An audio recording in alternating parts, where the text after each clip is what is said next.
Miami Hurricanes talk here. Anton, of course. Also, one will be joining us in a few short moments, so we'll be on him. But before he comes in, we got a topic for y'all, but we're gonna do a lot more Q&A on this one. There's not all 5 of us here, so we'll be able to address better the questions, all that. And let's go. I want to say hi, Greg 247, Robert all day. What's up, y'all? All y'all in here, Derek, Mel Kane, man. It's great to see y'all. Before the show even started, y'all already in the chat.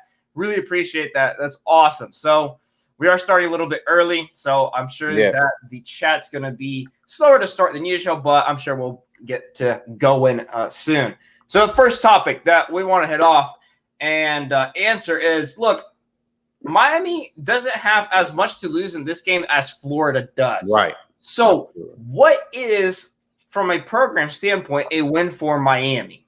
Is only a win enough? Is it a close score, a certain achievement, a stand? So, Paul, let's go dive in and see what you think. And y'all in the chat, we'll be watching. Be sure to throw in your comments and questions at me or Paul or Holson when he gets on, and we'll be addressing those from the start. Absolutely. You know, Anton, you said it perfectly. This game not necessarily is the end of the world against Miami. Bernie Kosar, when he lost to Florida, they went on to win the national title. Their first game, I believe it was against Florida. So a loss doesn't mean the season's over, per se. Doesn't mean we can't play for a national title either. We can still go out, win 11 straight games, beat Clemson, and, you know, go to the college football playoffs. But this is still your rival. This is still the team that you recruit against in the state of Florida. Okay? We don't get to play much. And when we do get to play, it's always big circumstances. The pressure's always on. It's Florida. It's one of your biggest rivals. You got to beat Florida. This isn't a game where it's a moral victory. If we compete, it's a triple overtime game. No, you got to win. So a win is a must here. But at the same time, if Miami does lose, it's not the end of the world. It really isn't. It's Manny Diaz's first game, Coach Enos' first game, Jaron Williams' first game, Blake Baker's first game. So it's not the end of the world. I can see why Miami can lose this game. There's a lot of new things going on, but yes, it is a must-win game at the same time. Yeah, I'm with you. I'm sure for recruiting purposes, as you mentioned, it's quite the edge. We could win over up to 3 to 4 big name prospects, I'm sure, with this stance, especially if you say by the end of the season we beat both Florida and Florida State in 1 year. I mean, Miami's the champion of Florida. Like state champ. Absolutely. Absolutely. And, you know, we heard just today it was Scott Patchen talking about it. He said, you know what? If we get 2-10 and the 2 teams we beat are Florida State, that's a successful season. So not bad. This rivalry game is a big deal for us. Jason says the same. We go 2-2 as long as we Gators and FSU successful. Yeah, I'm with you, man. I'm with you. Buddy, Wholesome's coming in a bit later. He's coming in. We have to do a little rescheduling, so he'll be joining us later. Ben, it's good to see you in the chat. But I'm with you on that, I think. But here's the thing. I do think the score will matter. If we have a similar lethargic look like LSU, absolutely. Not only are we going to lose the guys that are 50-50, we're going to like push away the guys that are already possibly committed. Oh, yeah. No, absolutely. And one thing similar to LSU, the whole world is going to be watching this game. You know, everyone who loves college football is going to be watching this game, not just recruits, you know, coaches, broadcasters, commentators, NFL players, NFL coaches. This is the only football game. No one's going to be watching Arizona and Hawaii, believe me. They might forget a football for that game. Right. It's going to be late at night. I mean, no one's going to be watching that. Regardless, Miami, Florida, it's going to be epic. Sold out. I mean, the ratings are going to go through the roof. That's the reason why they moved it up to August 24th. Right, really. Exactly. Yeah. I can't wait. It's going to be insane. The showcase is, 150 years. I just can't wait to see the first snap. I can't wait to see where that feeling effect got us to. 100%. I mean, I expect – they have experience. They've been telling us all this experience and all that. But, man, this athleticism, I want to see it. And I really can see us not being gassed by the fourth quarter and then being, hands on their hips and all that third quarter. If we do stuff like that, I mean, that's going to be a huge statement. I'm 100% on not winning this is going to be a detriment to this program and hurt us. It's not like going to be, it's fine. There was 7-6 last season. No, I mean, this is a big deal. Bragging rights. It's going to be talked about for till many years, till we play them again in, was it 2024 we renewed it till? 24, 25, unless we meet them in a bowl game. So that right, exactly. So But I'm 100. People got to realize, and fans got to realize, look in the big picture. Diaz isn't planning for Florida Gators, and that's it. That's the end of the season. He's putting all focus to it, but he's saying, look, Jaron Williams is there because Miami's a better team by the end of the season with Jaron Williams as a starter from now on than any of the others, is what he's shown him. Same thing with the Zion Nelson and the offensive line. I think he's looking at it and says, look, we might take a hit for a Gators or not. And he's not playing for it, but he's building the team that's going to be the best in the ACC championship. Oh, yeah, absolutely. Absolutely. I think, regardless of what happens this game, the goal is to get to Charlotte. That is the goal, because we haven't really been consistent at all. It's been one time in the past 15 years since we joined. That's awful. I don't think anyone expected that. So the goal, and I think it's expected for us to be in Charlotte, not Virginia. We are nowhere near the level of Virginia. We are much more talented. We are much more better than Virginia. Bryce Perkins threw for 96 passing yards against us with 3 INTs. He's the second best quarterback, right? Is he the second? Yeah, he's considered you can debate Tommy DeVito or Kenny Pickett, I believe his name is, out of Pittsburgh. So but statistic-wise, yes, he was the second best quarterback. So, I mean, I don't get the hype, but we're expected to be in Charlotte no matter what. Yeah, and but I'm telling you, man, I'm getting the Notre Dame vibes. I'm getting that they're so full of themselves. They're overlooking this. They're not looking at this correctly. In fact, let's see. Let's do a little fun thing. Let me see if I could share a screen here and show you guys a little something that I saw on my Twitter today. Let's see if we could do this. Share our screen. Yeah, we go ahead. And we're going to share screen too. Pop that right here. All right, so this is from Twitter. Matt Penix is the one that put this up. But check this out right here. This is the quarterback competition that we're going against. This is the Heisman hopeful? Felipe Franks. This is the man? Come on. That's him. And this isn't like cut and edited, man. Like, this is like the real deal. In that practice, yeah. I mean, y'all, I'm not worried. Our quarterback's going to have a heyday, experienced or not. I mean, there's the other guy that's not playing 13. But, I mean. What moves Felipe Franks with his offense is giving the ball to the playmakers. LaMichael Perrine, moving the chains. Give the ball to Kadarius Toney, moving the chains with a screen pass. Then you have the great defense. Pick 6, boom. That moves the offense. This Florida team won a lot of football games because of their defense, because of their playmakers. It wasn't Felipe Franks driving down the field last drive of the football game. I know he threw that Hail Mary pass against Tennessee his freshman season. He has a cannon. So when he connects with a receiver like Trayvon Grimes for a long, deep route, it can be scary at times, but he's not accurate at all. But once he gives the ball to the playmakers, you let the running backs move the chains. This can be a scary football team. Dan Mullen has a very creative offense. He will test our young defensive backs. So, but the main thing is really their defense, ultimately. Their defense moves the team, wins them football games. So that's what we got to look out for. And, I didn't mean to do that. Yeah, I'm with you 100%. Someone asked on my Twitter. There's mine, Miami. It's just Hurricane Stein is the handle. And let me throw up Paul's right here. Paul, which one's yours? Is it just Hurricanes Talk? I don't even use it. But, yeah, Miami Hurricanes Talk. You guys got to follow me if you – I don't even use it. I need He doesn't use it. Yeah, I'm trying to push my Twitter because I really like my Twitter. The way it's set up is really good for football and our news. So Hurricanes Time is what it is. I'll throw it in the chat if y'all want to see it. But tell me this: you're the Florida Gators, and you're trying to game plan for Miami. What's the weakest link that you're going to attack? What is secondary?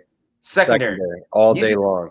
Throw a deep route, throw a pass down the middle, maybe get a pass interference.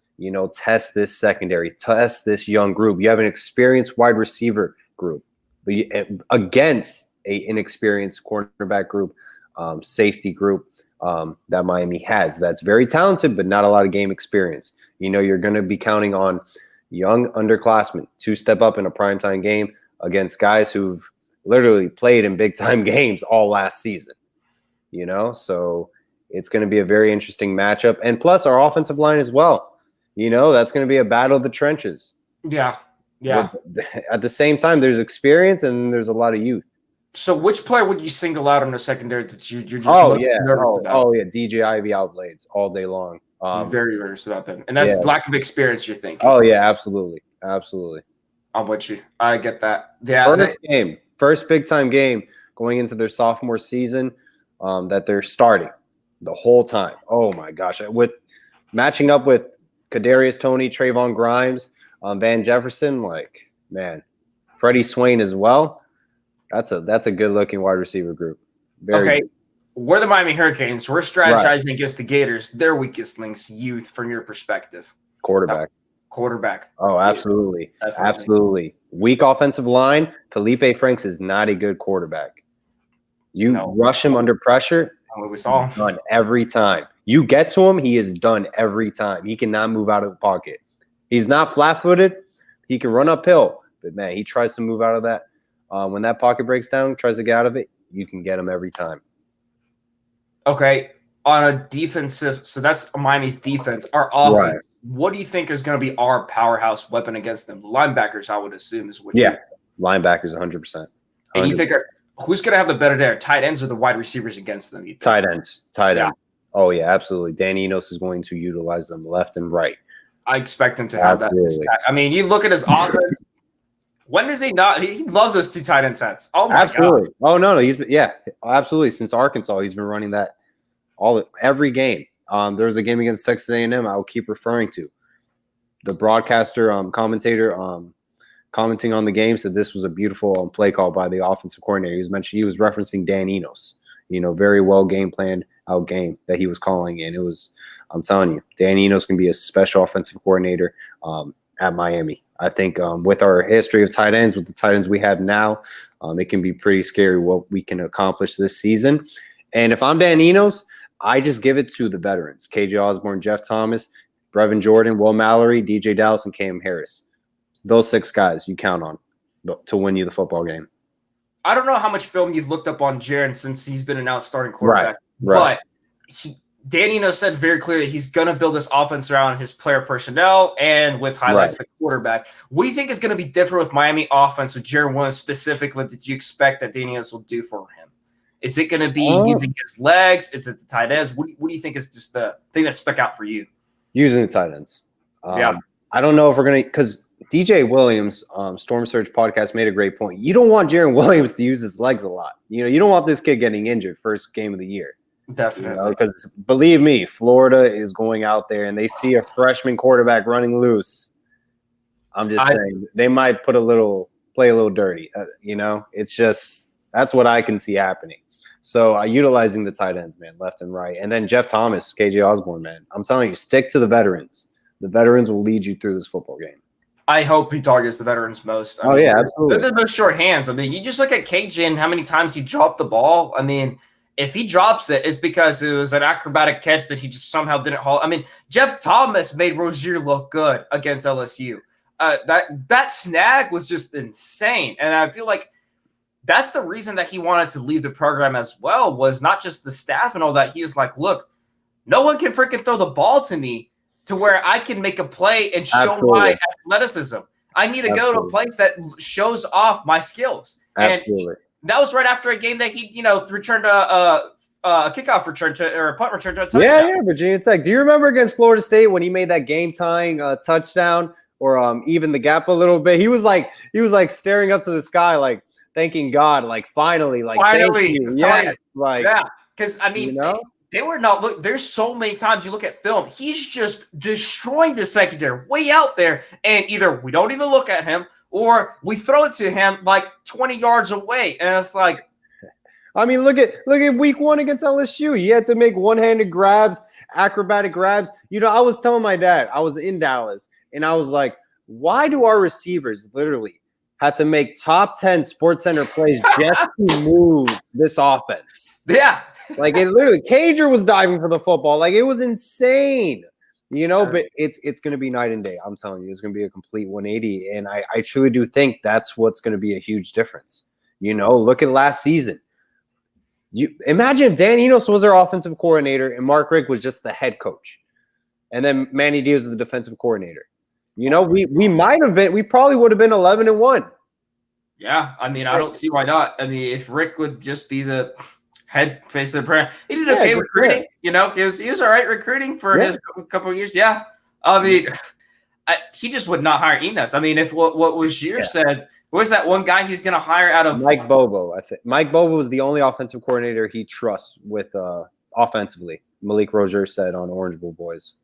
That's crazy. I want to address donation. Tommy Guns, $2 donation. I appreciate that, man, so much. And we already have 80 people watching on 5:45 on a Tuesday. Like, that's just great. I appreciate it so much, y'all. If you can smash that thumbs up button, that greatly helps out the show.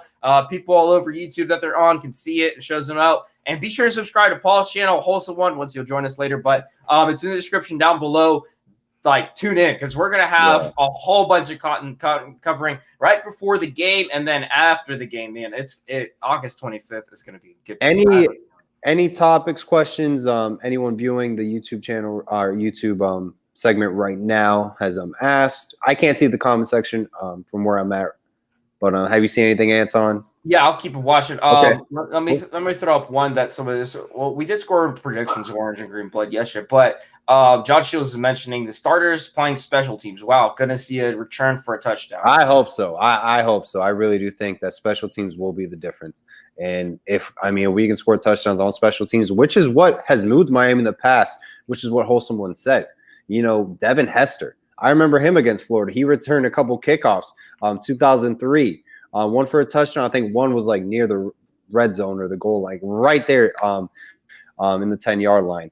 But special teams will make a difference by all means. And Lou Headley. I mean, Zach Fiegels with his first punt against LSU was like a 10-yard punt. Oh, a shank. It was like we can't have those. We can't afford to have those anymore. Was it the LSU game we missed? How many field goals was it? Was it 3 field goals we missed against LSU? Bubba Baxa made the first one, and then he missed one. He missed one. I was thinking one game because after it, I'm trying to remember if it was LSU. That may have been LSU. It wouldn't change the game, but it would have changed the momentum. And at halftime, we would have been up. But the amount of field goals that we just kept missing, right? I think it was the Duke games that we had, the ACC play as well. It was just like, we would have made the field goals. Right. But do you remember the first game against LSU? Their kicker kicked to like a career long. It hit like the bottom, and it just like rolled in. A junior, yeah. The one, they're all hyped. They're like this, and I was like, "There's no way!" Like we couldn't make that. What was it like? It was a 40-ish yarder, a 30-ish yarder. It wasn't, ridiculous. And this guy bombs it. I mean, yeah. And that's just like that. Let the air out. Like, bro, we can't even kick like they can. And it was.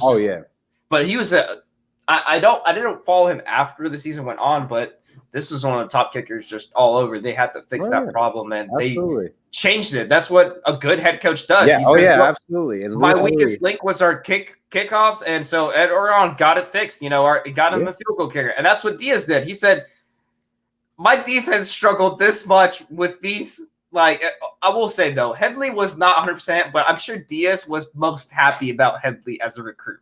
Oh yeah, absolutely. His poor defense had to start. What was the average field start? Just the LSU game. I mean, we were always 35. In. Yeah, I think it was 35. Worst in the country, or last in the country, literally bottom tier. And to still have the stats that he did, it's scary. Oh yeah, it's scary. What do you think? What are your thoughts? Blake Baker's been really quiet for me. I'll be honest with you, and I'm kind of on the fence about it. Why he's been? Maybe it's his style and all that. Do you think he's going to be calling the plays as much, or D is going to give him full reins of that, or is he going to have a bit more input?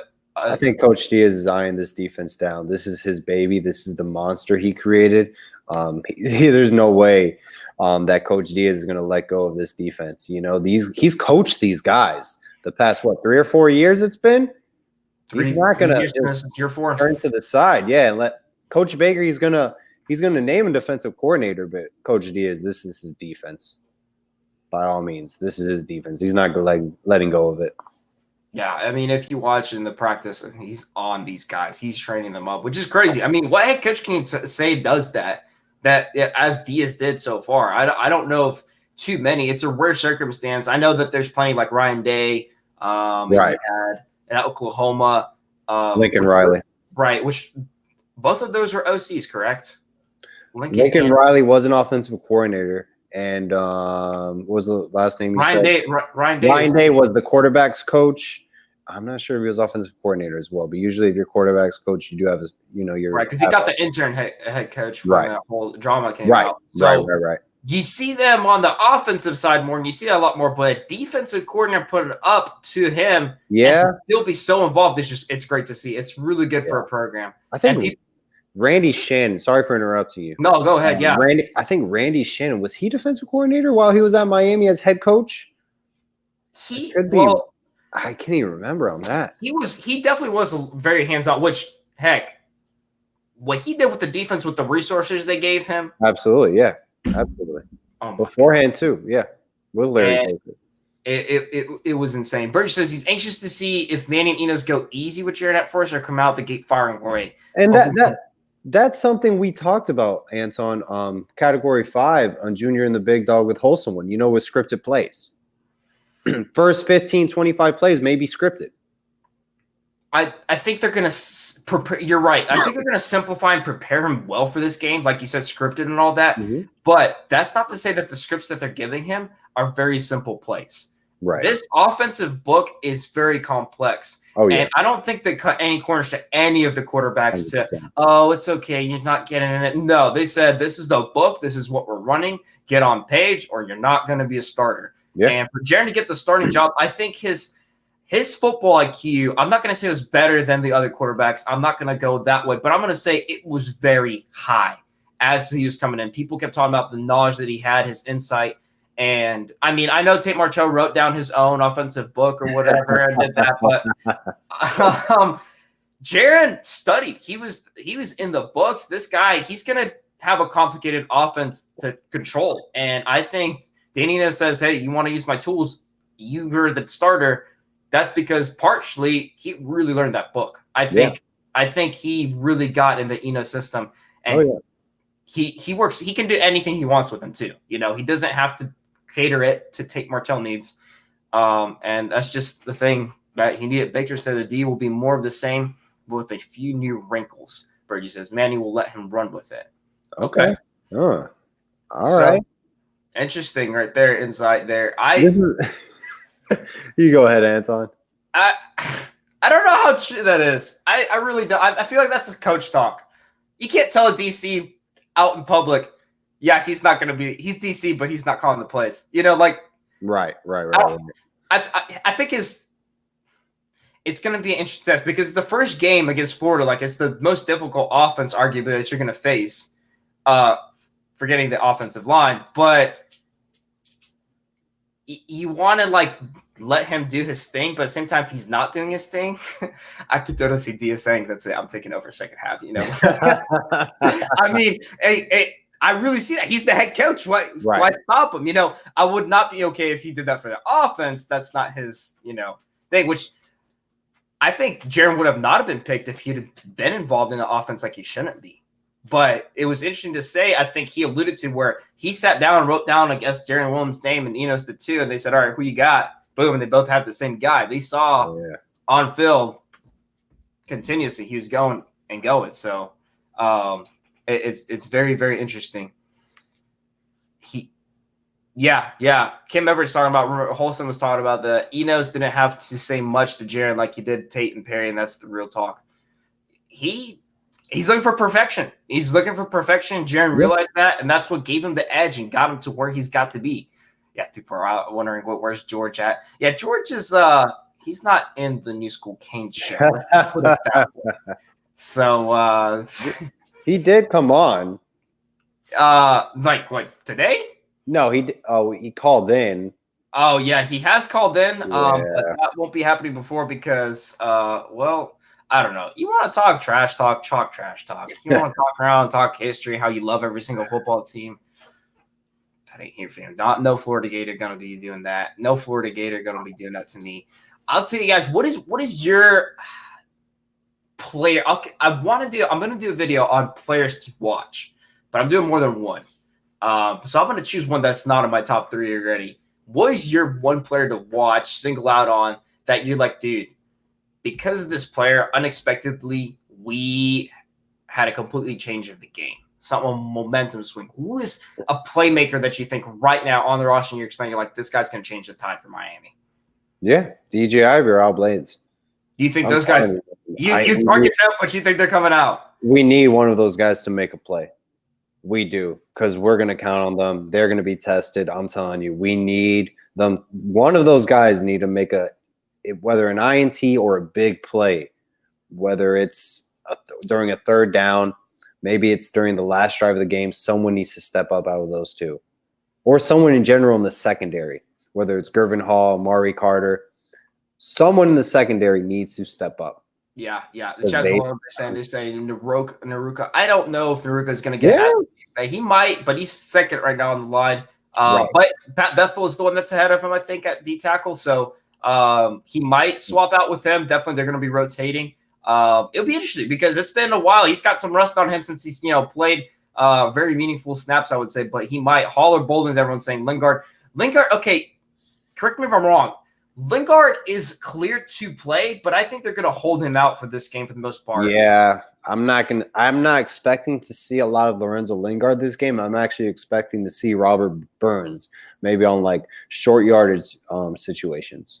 Yeah, with Cam Harris, DJ already there, Robert Burns the third. I don't think we'll see Lingard. And I don't think it's because of the skill standpoint so much. It's just like, look, we know you have the skills. You know you're going to ball out. You're going to have your chance in the ACC schedule. Let's not ruin your whole season with one game when we have other guys there. Yeah. So I'm with you guys. I'm really on the hype train for Lingard, but I don't think we'll be seeing him mostly because it's a health standpoint. So you want to do that for a player in the best interest. So I know he said himself he'd love to play and he's ready to play, but he's definitely going to be listening to the coaches talk. Bella, what you want? You want to talk about Kane talk too? Goodness. But let's see. I thought there's an interesting one. For me, the guy that's going to change the ball game, it's going to be in the running back room, though, I do think. I think that Florida does not respect our running game. And like we talked about in Category 5, the three interior guys are experienced. They're ready. Like, they can get the holes that are needed for their running back that people keep dissing the line. There's three guys on there that are good. And if they can just get one or two openings, DJ and Harris are going to make them pay. And I would love to see this be Cam Harris's coming out party. He's been too quiet lately in fall camp. And I know there's rumors, he's embracing all that, but I think he's full good to go. And DJ has done very well. But for them to game plan for a DJ Dallas and not too much on Cam Harris and think that we're not going to run as much at all, and to have just run all over their defense, it's going to make Jaren's day so much easier. It's going to help the whole team going to get confidence from it. And the line, this offensive line has had so much negativity going down in the offseason on them. And then, with the transfer, you have Kennedy not doing anything. The defense always getting the best of the D-line. We can't even get any guys and all that. For them to put full confidence in these five guys in Florida is very interesting. Like, they didn't go with the safe picks. They went with the guys that just showed up and won it. So I'm really excited to see it. A little nervous. I'm a little nervous because I know they have some playmakers on the end, especially at the defensive end. Right. I'm trying to remember that one guy that stayed because he's second, I think, in the sacks. We got to be careful. But tell me this: I really hope that our running backs are going to be ready to block too. If absolutely. Game plan for that. That's all Jaren needs. Like, Jaren, he's quick to release the ball. That was Perry's problem, was he was not so quick to release the ball sometimes, which they alluded to there in the practice. Tate, he just didn't release it. He just ran. So, I think that's going to be the interesting edge for them. Y'all, in the chat, throw up some of your questions for me or Paul. We're talking about top players, but throw up your questions which you want from me and Paul to answer what we're thinking. We're trying to focus on Florida Gators game, but if you've got a general season question, go ahead, throw it up. I'll highlight it down here, and we'll discuss it because this is New School Canes, and I want to be a lot more engaging with you guys, especially with Wholesome being out temporarily. We have a lot more time to address this and to bounce ideas off of each other instead of barely having some time for each other. So Feely got those monsters in shape. The running backs will be more than ready to block. Oh, man. 100%. Bargy. That's what I'm excited to see. Like, DJ Dallas's body transformation. Is he the one that had the biggest weight change? He was Zion Nelson put on a lot of good weight. Oh, yeah. Zion had quite the note. It's debatable. Cam Harris looks huge. Cam Harris looks like a rock. Robert Burns put on he lost, but in the same, he didn't lose muscle. You know what I mean? He kind of just shaped his body, kind of like a bodybuilder in that sense. Kind of that transformation. You know what I mean? Like you lose weight, but you don't lose muscle. All right, Peanut has to go first. What do you think? What do you think the chain will be? Who's gonna work? It's what, not who. What's going to be the chain? Oh, is there going to be an offensive chain? Well, I don't know about. He said there'll be a gig. Like he didn't say it'll be a chain. So, but they're saying what the chain will be. I'm guessing they're probably alluding to the defensive side. I feel like consensus is the new Miami, but he may not do that because, what if you don't have a good season and then you just your brand fails? But at the same time, Diaz is the one to have the cojones and roll the dice and see what happens. You know. Do you think it's going to be a T&M, or you think he might do something different? That's the thing, man. I don't think it's going to be a chain. I really don't. I think he's going to surprise people. Really? Yeah, I think he's going to surprise people, honestly. I don't think it's going to be a chain because, think about it. You have a chain on defense already, right? Yeah. Why would you have a chain on offense? You got to switch it up. Yeah. I could totally see that, especially to Gizmo. But on the defensive side, I really think it's going to be a T&M chain. Okay. I mean, he changed it from year 1 to year 2. Right. I really think. You got Sebastian. What are you going to do next? I mean, I don't know if he keeps the chain. I mean, he said the chain's coming. I really think it's got to be a T&M.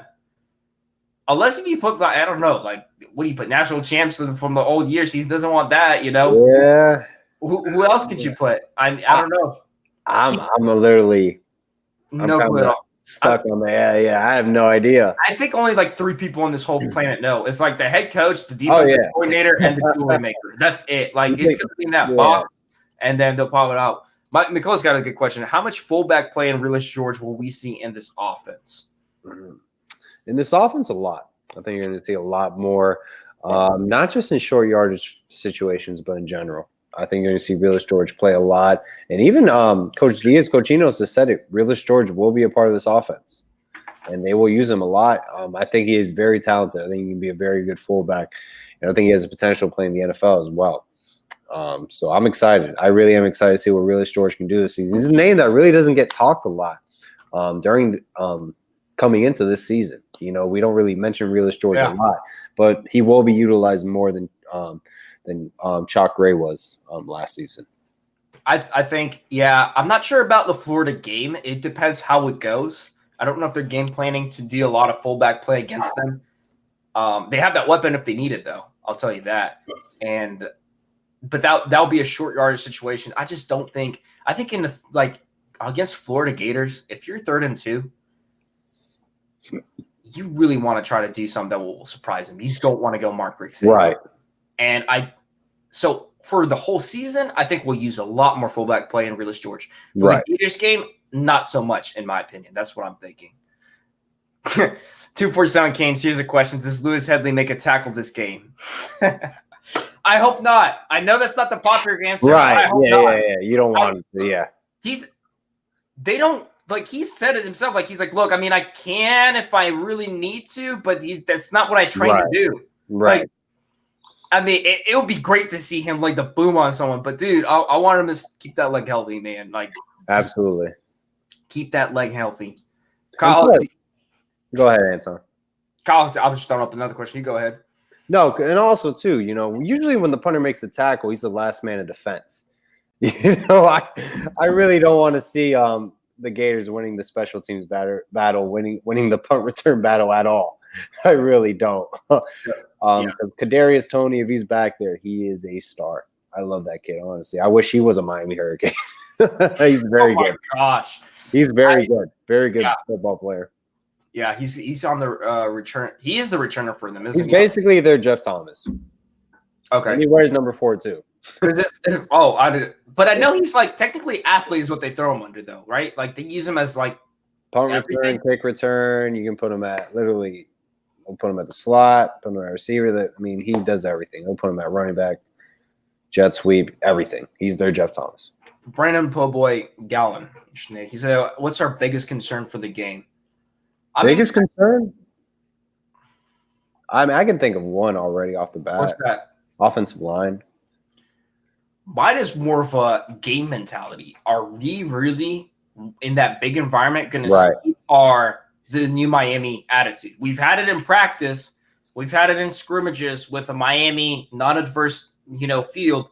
Is the new Miami strong enough and serious enough to where when adversity hits, we're still doing what we're supposed to do? We're still doing what Enos talked about is, look, the play behind you happen. It's fine. Move on. Keep going from it. Because if we really, truly embrace that, if we keep putting the effort in, I think our odds of winning go skyrocket.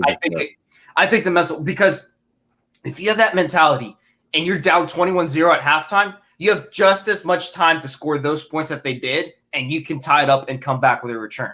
And if you're truly built for, like they're saying, for 5 quarters, that's going to be your moment to shine.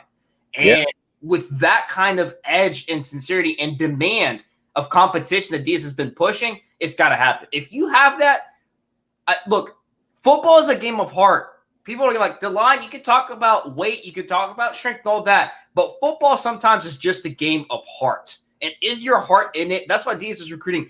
He's recruiting guys that love football because he doesn't care if his 5-star linebacker lackadaisically can play it easily do some nice flash plays. That's it. But when they're down 21-0, like I'm saying, he's not going to be in it because you know what? It ain't no highlight film for this. But he's going to go for the 2-star and KJ Osborne that worked his butt off through all his career and now is transferring to Miami and is always on the jugs every single second he has and doesn't care if it's 21-0, doesn't care if it's Bethune-Cookman or not. He's going to be given his best effort. And I think that's just it's a winning mentality. If you look at how Miami has done in the past, that's what I'm really, really seeing differently. And I'm hoping, like, it's not a player, it's not a coach, but it's a mentality, and it's got to be culture change. And that's what I'm seeing. That's what I'm seeing. By the way, I'm not shut down the rumors.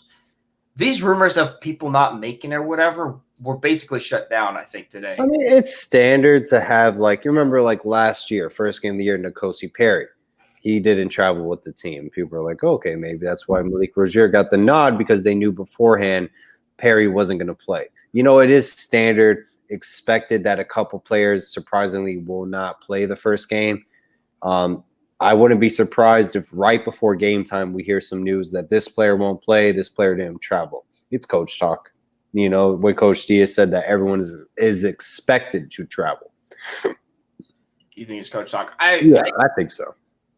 I hope he's being true. Like completely. Well, what I saw with the rumors, and I'm not the one to start them, I want to stop by them, is the fact that it was a fabricated Twitter account made by a Florida fan, and he started these rumors, and then he made another burner account and retweeted it. I didn't know. And went over that. So that's what I've been seeing from my side because Ohio State had the same issue happening where someone created a Twitter account. Oh, yeah.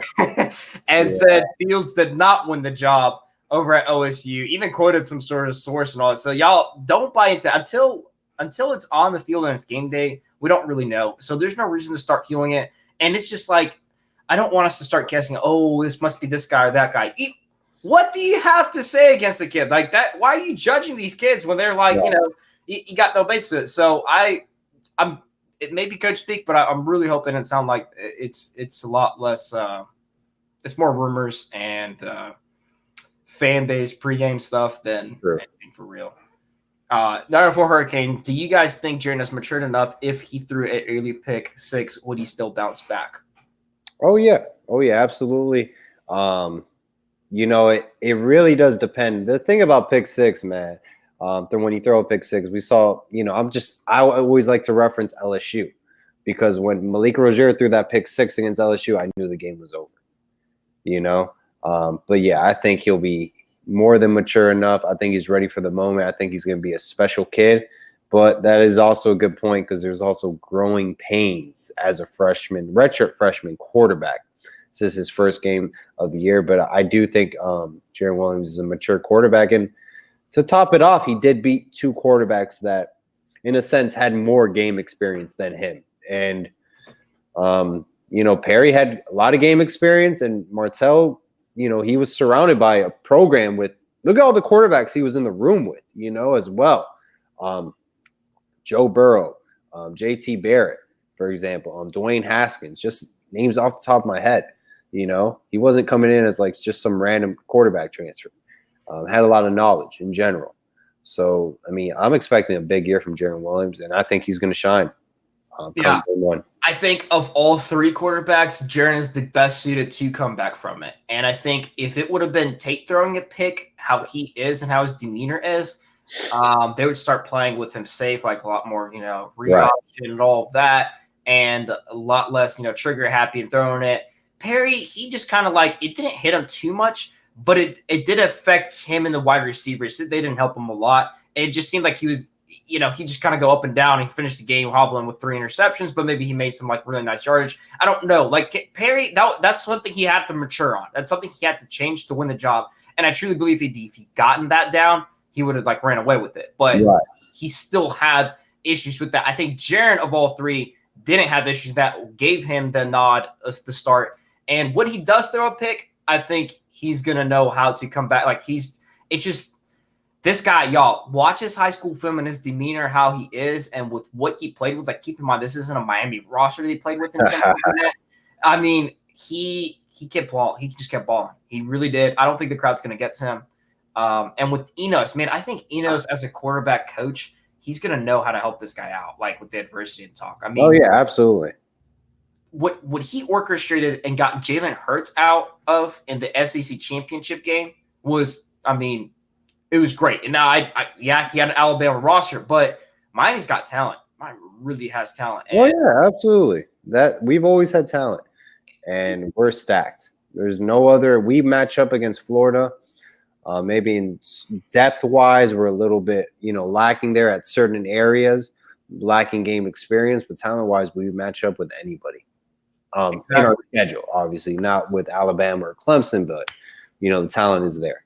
So this isn't the Jaron show, but he knows that he's got the weapons. And look, he may make a pick, but I think if all the guys, he's going to recover. He's going to know what to do. But Reeser says, honestly, feel he won't be able to consistently score against our defense as long as it doesn't get worn down by offense not be able to execute. Great point. I don't see our defense collapsing. I just don't. I don't see us giving away more than 2 touchdowns. I don't see it. I don't see it. Now, in a sense, our defense can collapse if, let's say we let first drive, they score a touchdown. Then Jaron Williams throws a pick. They run it back and they get it in good field position for their offense to score. Little things like that, your defense can kind of collapse in a sense because, they're back on the field. They're exhausted. They just lasted a long drive. You got to convert third down conversions. You can't have a lot of 3 and outs where your defense is kind of just going back and forth and just playing the game for you, for your offense, because it's not moving the team. So I think they're going to be fueled after last season and what they had to deal with last season, that no matter what, they're going to be in a better position. Right. They just are going to be in a better position. There's no way. Oh, yeah, absolutely. Absolutely.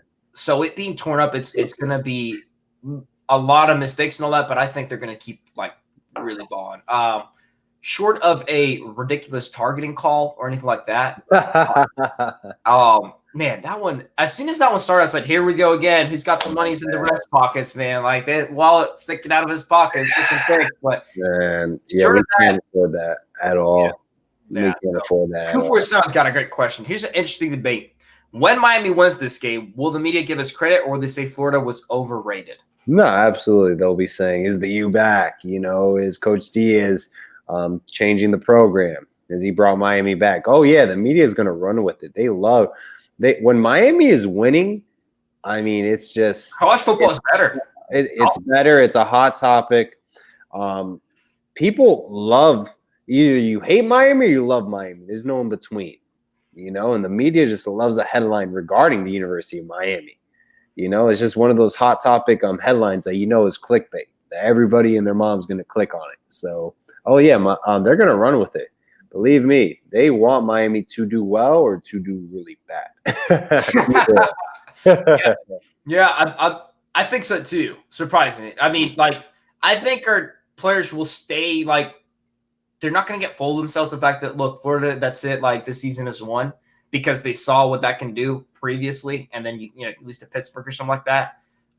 Diaz especially, he's going to really tone it down. I'm sure he's going to have to contain some players, but I think the media, like you said, like hashtag TNM, Diaz coming in, it would be huge. I mean, transfer portal this will be the hot topic. People, I'm scared of that though. I really am because I don't want us to be. I want us to be the underdogs. I don't want us to be confident. Right. And I'm glad that we are the underdogs for this game. I would not be feeling as I am right now if we were higher, like not the underdog. I really wouldn't be because all the pressure is on Florida, all of it. Like they've been talking like this is a nothing game, and if they don't show up, I mean, we're talking Dan Mullen hot seat after a 10-1 season. Like, oh well, where's Florida? I mean, it's gonna the media's just gonna be falling apart because they don't care. Like the ACC's nothing, whatever. 7-16 does this to you. How could you? But I think they'll still be doubters, but I think the way that we'll win it will kind of judge that. But Jaron Williams, I think, is going to impress people. I think the TNM, when we win this, Jaron Williams is going to start talking. I really hope they start noticing this guy. Yeah, I really do. Because that center is respected. It's one of the most respected in the whole country. They know, and the whole defensive front. And to know what he did with an offensive line to win against Florida, it's going to catch some people to turn their heads. But I'm scared of it because North Carolina, people are discounting it already. I mean, people are saying I understand the program is rebuilding and, they've got a lot, but they've had like athletes. They just have had athletes. North Carolina? Yeah, they have. They always recruit well. Yeah, I don't know if they recruit. I wouldn't say recruit well. To their record, having the record they do, and they always top 25. I mean, I see your point, but I feel like it takes kind of like a cycle, like a 3 years, and then when you get your upperclassmen, then they'll do well. It's not like they can have freshmen that just come in and play right away in that aspect. I feel like they have talent that needs to be coached up, and then year 3 or 4, they'll have a good team. It's not like every year. It's kind of like a cycle. 3 or 4 years, then they'll have that good team. Let me rephrase this. I'm looking at this in a perspective where, look, if we beat Florida Gators, I just don't see us not preparing and destroying UNC. No. Anton, you're 100% right. Yeah. If we lose to UNC week 2, no, that is highly unacceptable. That is just going back to Al Golden, Mark Rick. Like, that is awful. No. Beating North Carolina and Chapel Hill by 30 is what we're supposed to do come week 2, regardless if we lose to Florida or not. We're supposed to come into Chapel Hill. I don't care if it's sold out. I don't care if every UNC national title basketball team is there to honor them. I don't care if Mac Brown's first game, which it is going on. There's a ceremony about it. We are supposed to run up the score against North Carolina week 2. They suck. They've only won 5 games in the last 2 years. It's unacceptable. I mean, they're the Cleveland Browns of the NCAA, but I'm scared of the hangover, man. I'm telling you, if we lose and stuff like that, but I'm not expecting that. But that's like a really worst case scenario. Honestly, if I look at our schedule, and if we choose 2 games to lose, I know people are going to say Florida, but dude, if we really do that, that's just really didn't derail us. But I think with the attitude and the standard Diaz has been putting in, and I'm not going to talk about it too much, but with the departures that we had, and those guys were going to get some playing time. And Diaz, the way he acted and said, look, we're getting Miami guys. I don't care. They didn't play that effort. That's the kind of stuff that changes a program culture around.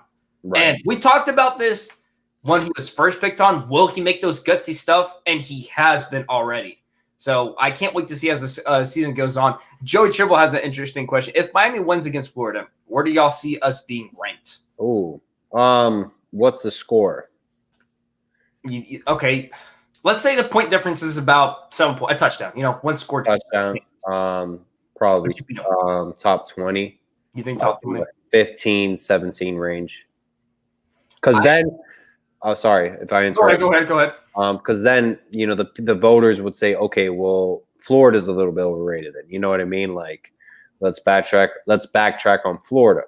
You know, maybe they weren't a top 10 team. So I think 17 they'll put Miami at. You put Miami at 17? Yeah, 15 or 17 around there. I see. Yeah, I mean, it depends. If we just – because, I mean, we're not going to stomp over them for week 0. It's just – for that happening, the odds of that are just insane. I think we'll get inside the top 20. It's a top 10 team that should beat, you know? And if we don't get a top 20, I mean, how far is Florida drop? You know, because if you don't put us in the top 20, and what is it, Florida dropped to 15 and Miami's in 24th place? Like, that doesn't beat them, you know? But it doesn't matter, honestly. I would be with you. It doesn't matter. It's week 1. Like, yeah.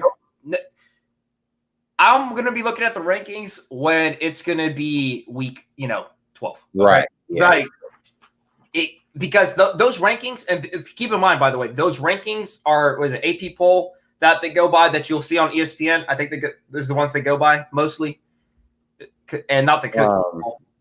It's not. Yeah, no, you don't go. They go AP. Those aren't the official ones, because the official ones don't come out till like right. 8 or 10, something like that, way later, and that's just all.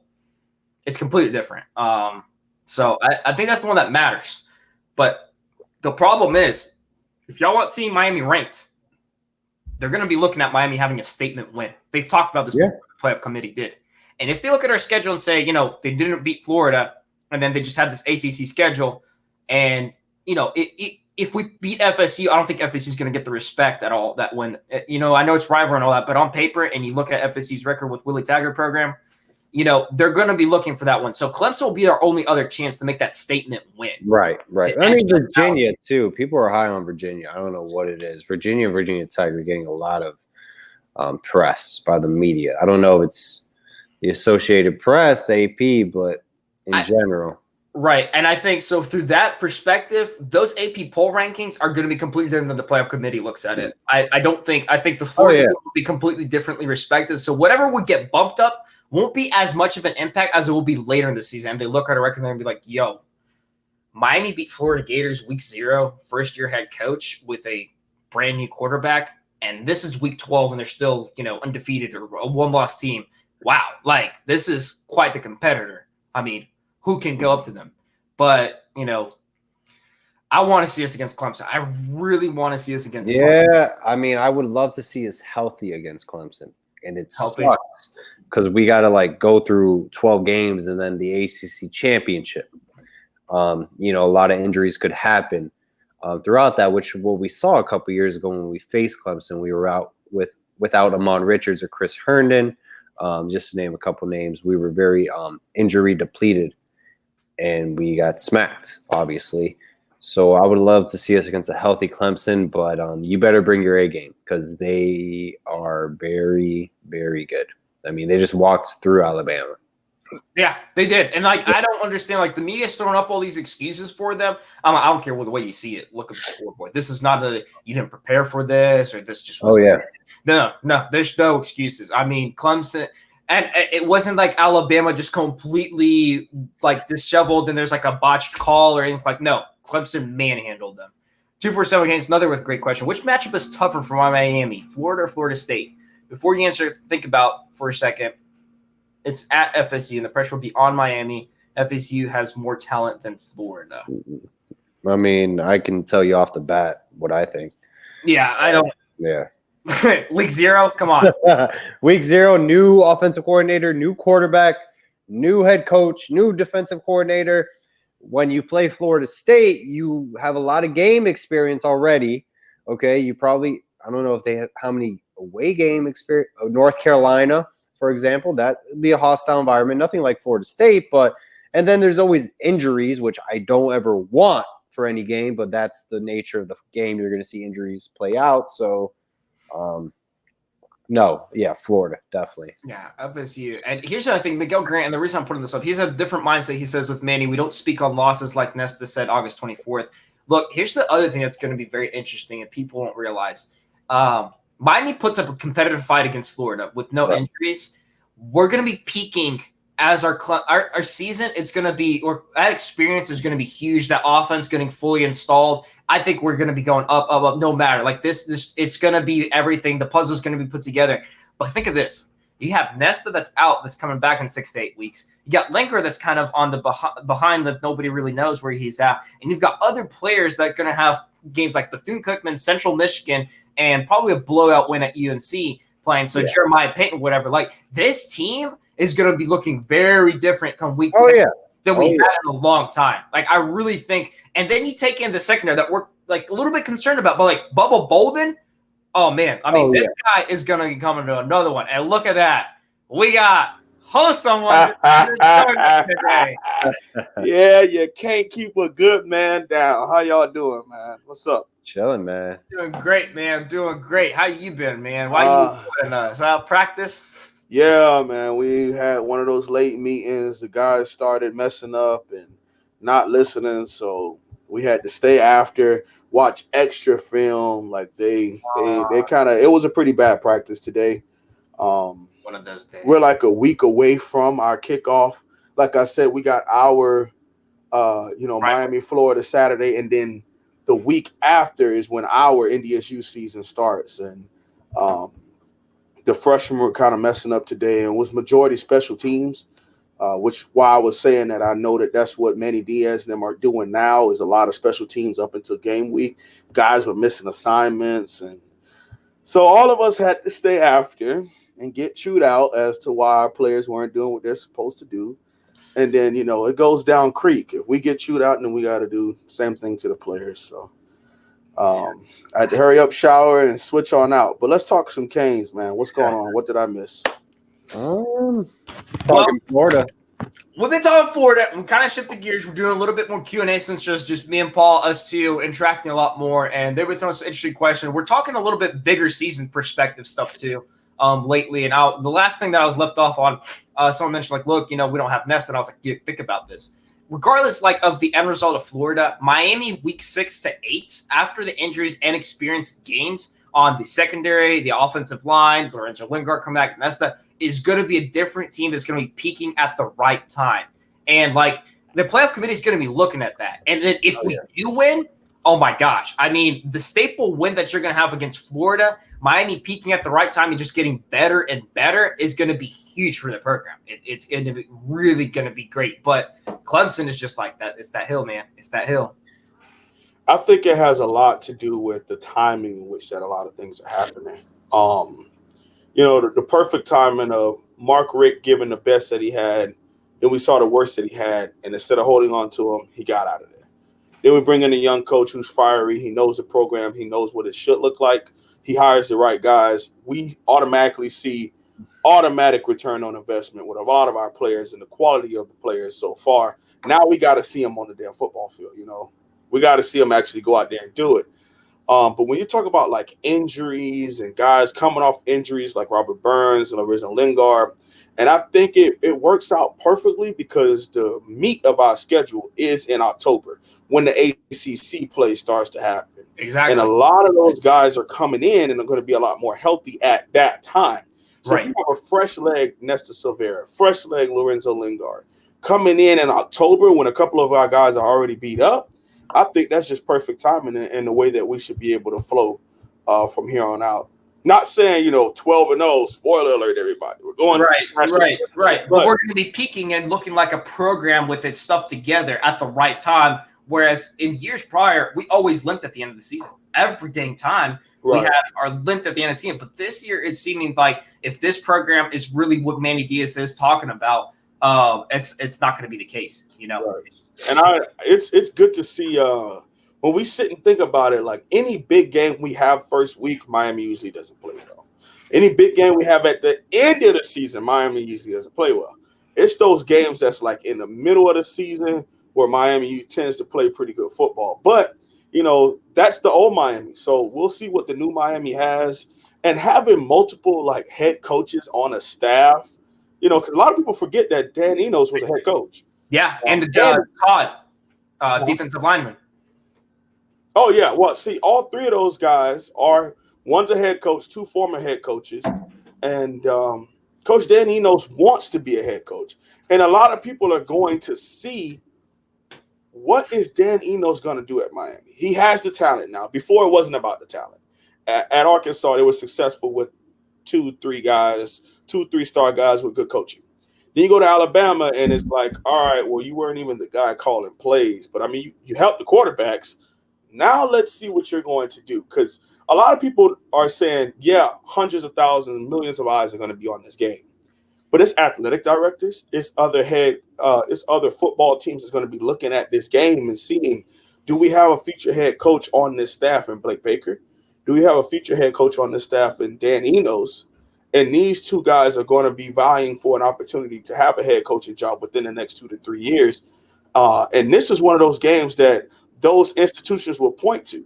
All right, are we going to entrust you with our being the head man at our school? And then on the big stage, you did absolutely nothing. So those are things that ADs look at. And regardless of that, man, it's game week, guys. Like that's crazy. We went from like on my channel comparing like uniforms and prime time issues and like coaches breakdowns and the QB battle we all had to talk about for the last 180 days. And now it's finally behind us. And now we actually get to break down Florida, which is 4 days away. Isn't that crazy? It's insane. It is. I cannot wait. Like less than 100 hours, y'all. Just about like hour and a half. Like that's just pretty crazy. Oh my gosh. I mean, I can't wait to see the stadium. I expect Miami to show up. I really do. I think like the atmosphere is gonna be crazy. And I can't wait to see Diaz and his like head coach on the sidelines. Like, man, dream come true. Like we talked about it, we've seen it, but like thank God we gave him the job because I promise you, he would have been at Temple for maybe a year or two. And when that Tallahassee job opened back up, he was going to take it. And I promise you, they probably would have grabbed him. True. Oh, yeah. Just to be able to stab at Miami. And he would have been great because he could come down and because he knew what Miami did wrong and he could just come and capitalize on that. Mm-hmm. But we have him.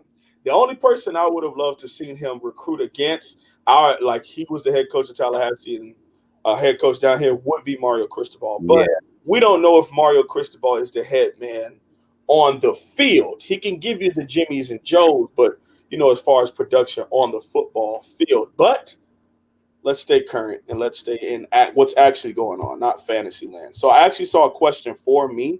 Anton, can I address it? Yeah, I think, is it the one I highlighted? Yeah, there we go. From 247 Canes says, this is a question for the host one. Hence, he has played the position. Who do you see having more of a productive game, Chicozie Unuruka or Jonathan Ford? With Jonathan Ford and his ability, and then Chicozie Unuruka's experience, that's the two things that we're battling with right now. And as we can see, when it comes to the new Miami experience, means absolutely crap.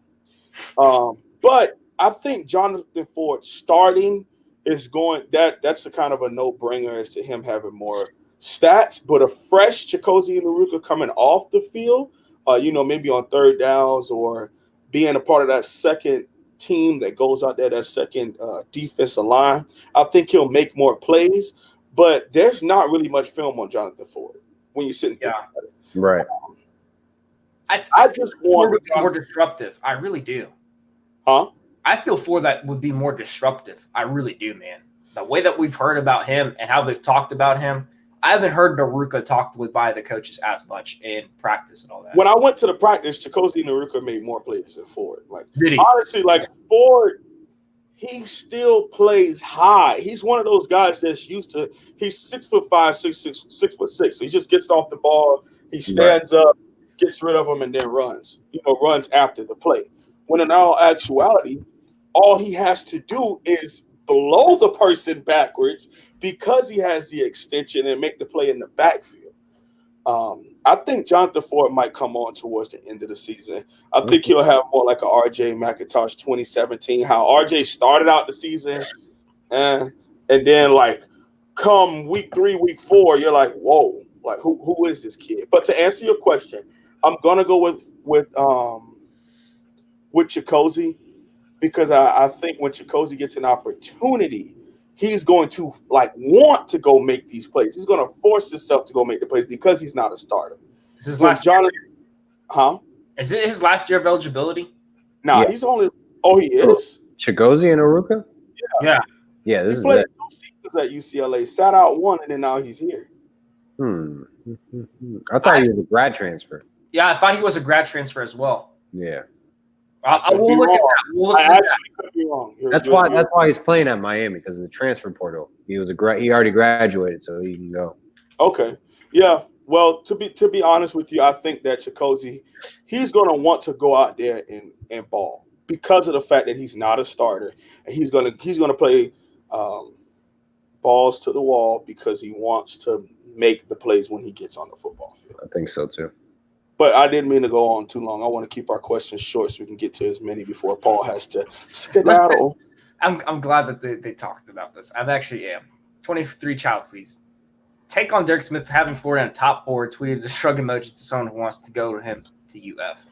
I want to focus on this one, the perspective of what Diaz said about him leaving, though. Like, let's put it in that perspective. Clearly, this guy, as much as we loved him, was not up to standard with that being pulled, because if this guy was the real deal Miami guy that he would have been, and we knew he was going to get snaps, starter or not, and he goes and does that and then puts Florida in top 4, was he loving Miami and loving football, what Diaz keeps preaching? I think that's an X on both. I'm not going to say it's an X on him loving football. I can look at it from the perspective of a man who sees younger players coming in. He sees Miami recruiting at a different level now. He sees recruits actually taking Miami serious now. And him and Nigel Bethel are both seeing that we will not play that much here. And he's going into his senior year. He's a junior. Am I correct? Yeah. Derek Smith is a junior. Yeah. And he's still behind sophomores and freshmen. So he'll be a rotational guy and be Robert Knowles that can hit hard. Where's he going to play this year? Like, where's he going to play? He ain't going to be able to play anywhere this year unless it's Division II. Right. He has to sit That's out. what I'm saying. Like, come to NDSU. We'll take him. Come on up to Fargo. We'll take him, and I'll give him a personal chewing out. Whatever he does, the reason why I felt disrespected, because this team, Florida, we literally play in less than a week, and you put them in your top 4. And that a lot of people felt like he was a Florida lean coming out of high school because he's from Central Florida, correct? Central or Northern Florida. He's not a Dade County guy. Dade County guy. I don't think he was, no. No, I think he's like an Orlando guy. And we were kind of surprised to keep him all the way through recruiting. Orange Park, Florida. Yeah, exactly. That's like Northern Central Florida. He went to Trinity Christian Academy. Exactly.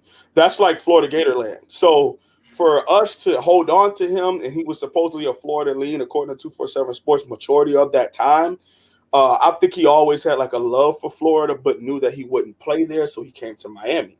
Now he sees that he's not playing at Miami, and I think that he was really pissed off because let's really sit and think about this, guys.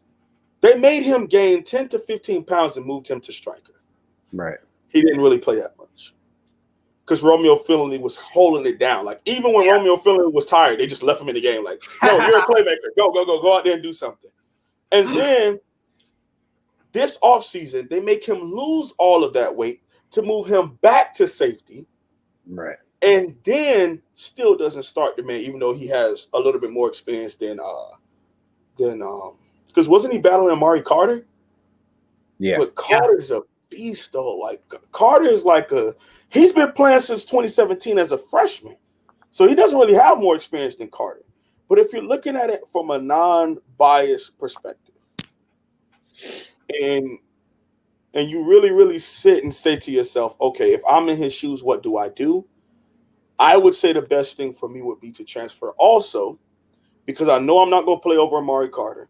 I know Miami is recruiting James Williams, a 5-star strong safety, to come here and play. I know Miami is, after we have this big-time season, they're going to start bringing in guys who are better than me, and I'll just be a special teams guy. So let me go somewhere else. But I would never disrespect my institution enough to put a rivalry school that you're about to play, that I'm about to play, that easily I could go transfer to and tell them our whole game plan. Like how messed up would that be? That's what I'm saying. Like that's an issue right there. Someone mentioned it. I'm like, that should be like, there should be a rule against that, because that's costly information. Let's put it that way. Right. I'm gonna put it that way. I'm not gonna throw at anything else, but I'm saying that's costly information. And I don't know if you guys knew about this, but Marquez Izzard, if he wants to stay at Georgia Tech, won't play this season. He's not eligible to play this season. Right. The NCAA didn't honor his really? transfer or whatever. So. I think that works out better for him. Ain't gonna have much of an offense after going from triple option. I mean, I think that a lot of these guys, when it comes to this transfer thing, I think it's more mental, because I remember being 18, 17, because I was a 17-year-old freshman. So 18, 19, and not having it mentally when it came to, I go from playing in high school, being one of the biggest playmakers, making a lot of plays, one of the only linemen to sign on National Signing Day, and then going to college, and it's like, everyone's so much bigger than me. I'm used to balling, and I'm on scout team. Yeah. Or now I'm like, all right, when they yell pups or young guys, I run in. That type of thing. And then you get in, and psychologically you got class, and then you got, and I'm not trying to make excuses. I'm just trying to give you an actual college football perspective on things. And then, like, you have a coach lying to you, saying that you got this. I promise you I'm going to put you in a game, and game by game goes by and you don't play. Especially when you were more of the highly sought-after recruits on the team at that time. And then Mark Richt was notorious for lying to recruits. And, even Mark Pope wanted to leave because he was always told, like, oh, yeah, you work hard. You're the best guy. I'm going to put you out there. But Mark Richt hated playing freshmen. And he just he wouldn't put you out there because your stuff says FR right next to you. Yeah. Like, you could be the best player, and he would not put you out there on the field. Do you all think that Zion Nelson would be starting right now? Oh, even no though way. he is the best left tackle on our roster, proven, because he held it all through training camp. This guy was it's Cam Harris. He couldn't hold back Cam Harris, but Harris would have been coming out way earlier. Right. Like, those fumbles, you throw in Harris after those fumbles. No, you didn't. Like, no. 100%, dude. 100%. I mean, and the wide receivers that you had, you're like, but these guys, like you mentioned, Pope. I mean, I feel like, I don't know what Hightower did in practice, but I thought he would have had an opportunity more than he did. What happened to him? Where did he go? And you how many freshmen did we have? And then Rozier started. The only reason Rozier started or had anything was because he didn't have an FR. I mean, because he didn't. And then he spoke about wanting to pull Perry after Perry went out against Florida State for the first drive or two and didn't really do too much. I mean, it looked different. We were moving the ball, but we weren't scoring. He talked about how he wanted to pull him and put Malik right back in the game. Like, thank God this guy is out of our program, because I watched him back in Georgia. He lost him an SEC championship. For as much as experience as he had, the talent that he has had, there's no way in the world. Mm-mm. And I know that this stuff is behind us and we should be talking about something else, but let's just go ahead and put this out there. There's no way in the world Mark Richt at Georgia or Miami should not have had a national championship game appearance at the worst. Yeah. Or at least one ring with all the talent. For 15 years, he averaged 10 wins and top 10 recruiting classes for 15 years. Won the SEC one time. Made an appearance in the ACC championship one time. And the crazy part about this is Manny Diaz will do all of what Mark Richt could do in one season, and we are happy to have him. Right? That's just the end of it, honestly. And he'll probably have a first rounder coming out. His first year as a head coach might have a first rounder if Jeff Thomas can pull it all together this year. Because I think Jeff might be the closest first rounder we have on the squad. Yeah, if him, I don't want this to happen, but if Brevin repeats the exact same season and Miami has a better record than last year, I don't want him to leave, and I think he shouldn't. But Brevin could make an argument for a first round, I think, too. He's a sophomore. Can he leave after 2 years, though? Nope, 3. I think 3. It has to be 3 years. So just like if you're a redshirt sophomore, yeah, he's then out. you go. Right. So he can't go anywhere because it's his 3rd year. Yeah, other than Jeff Thomas, I mean, well. Our linebackers, though, we don't talk about them first round, but Michael Pickney, he gets his stuff together.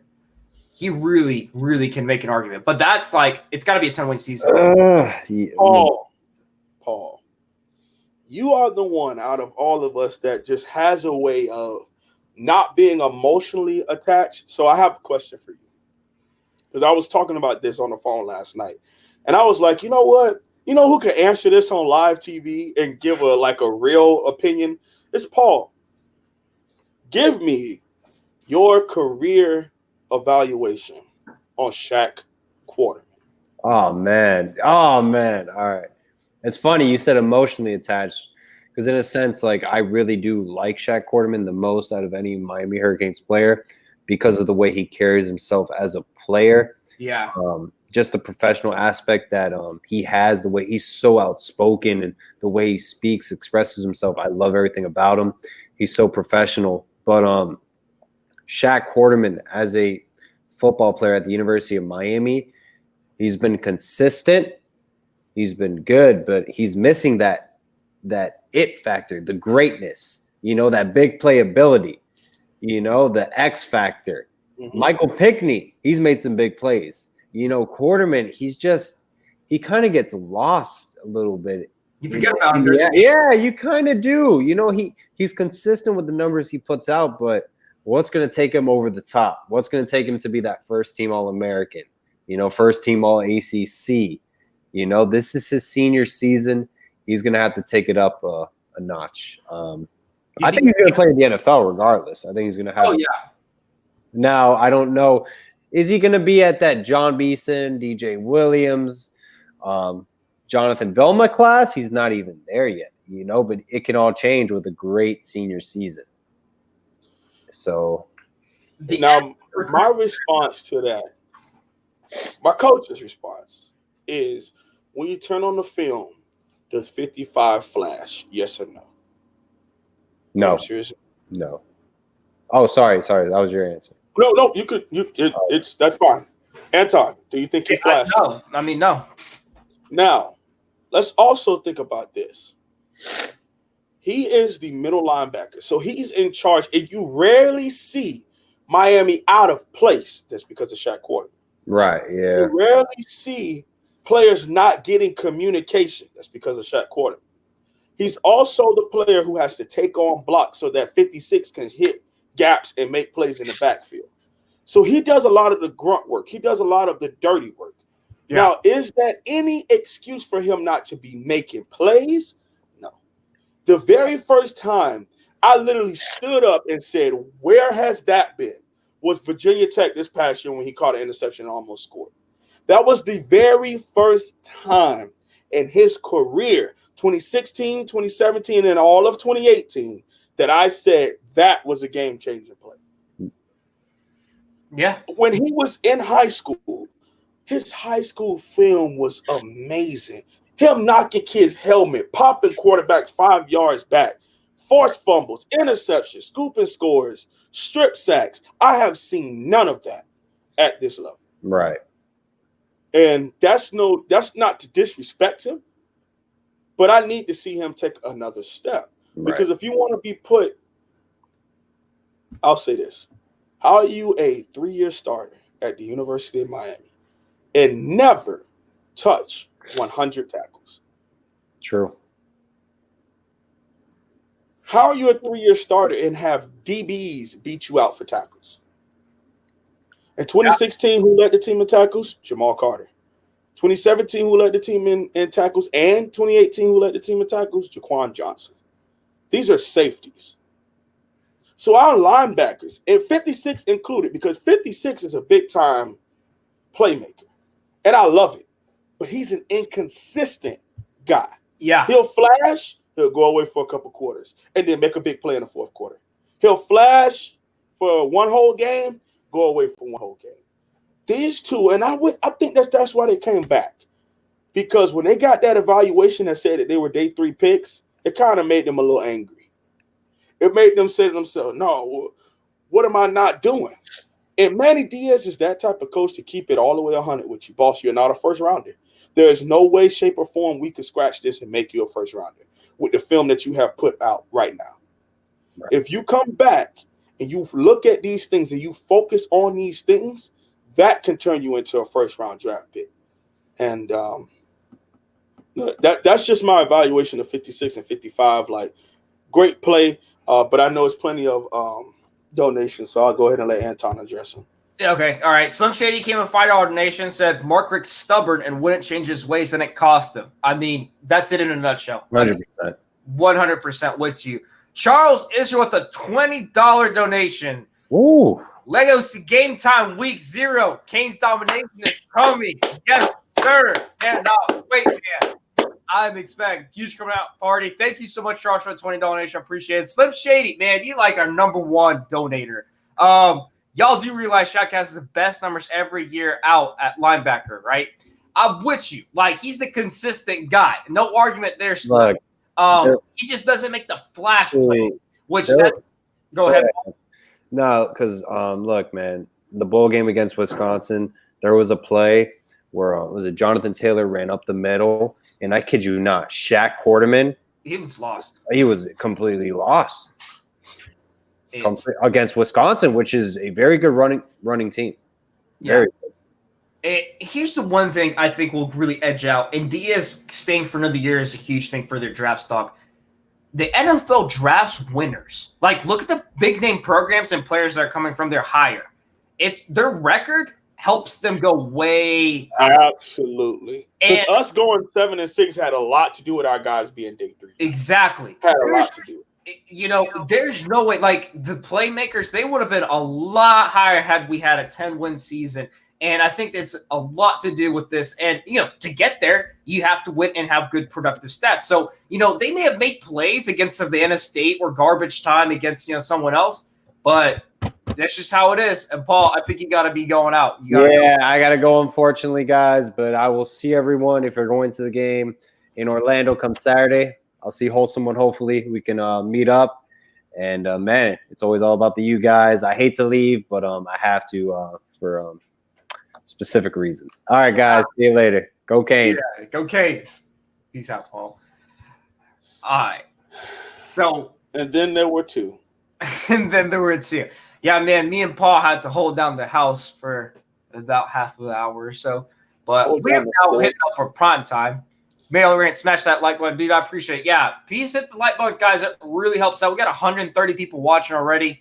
So that's pretty awesome on just a random, 5:30 show to 7. So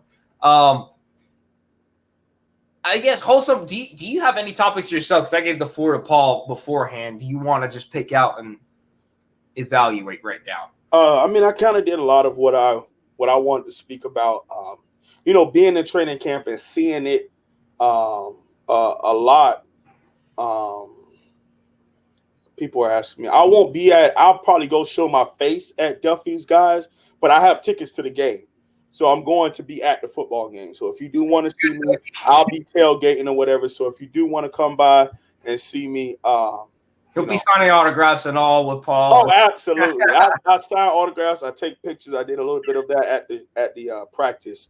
You know, don't be afraid to come and take a picture or say hello. The dreads are very noticeable. So if you see short, stocky black guy with dreads, it's probably me. If you see a circle of people around and cheering or something, hear some music, Wholesome's probably in the middle doing his, famous dance. So that boy, he got the henny ready, that hen dog. Okay.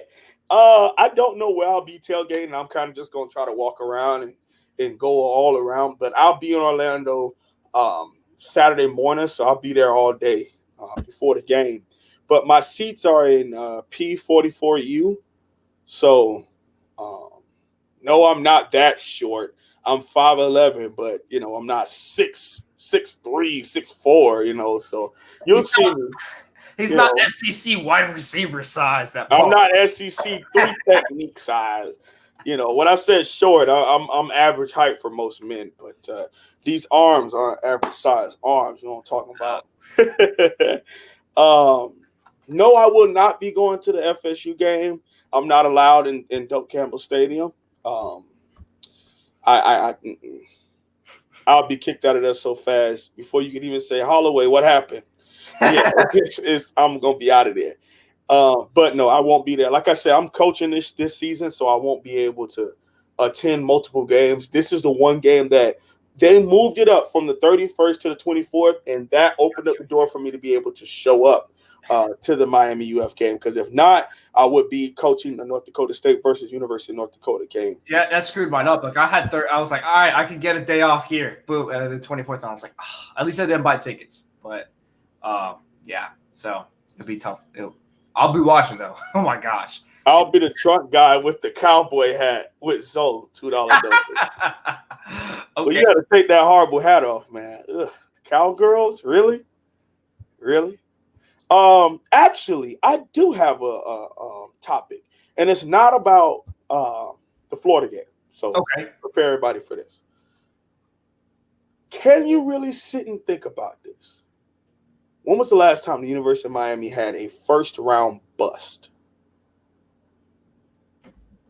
Like someone who went to the NFL and just flopped. The reason why I say this, me, Junior, and Big Dog stayed on for like an hour after you guys left. And we were talking about how Colin Cowherd said that Miami guys could go second, third round. Miami girls were first rounds. Guys, they'll go to the NFL and they were guaranteed 6 to 8 year careers, maybe 10 to 15 Hall of Fame type careers. These Alabama guys, they're so beat up and beat down that when they get to the NFL, if they do not run the same system, a 3-4 hard run type on offense or a 3-4 on defense, they really are not successful. But Miami players could go to a 3-4, a 4-3, a 4-2-5 and be just as successful as they were at Miami, if not better than they were at Miami. Guys like DJ Williams, no disrespect to him, but I think he had a really solid NFL career. And he was good in college, but he was like a top 10 middle linebacker his entire career there at Miami. So if you go ahead and answer it.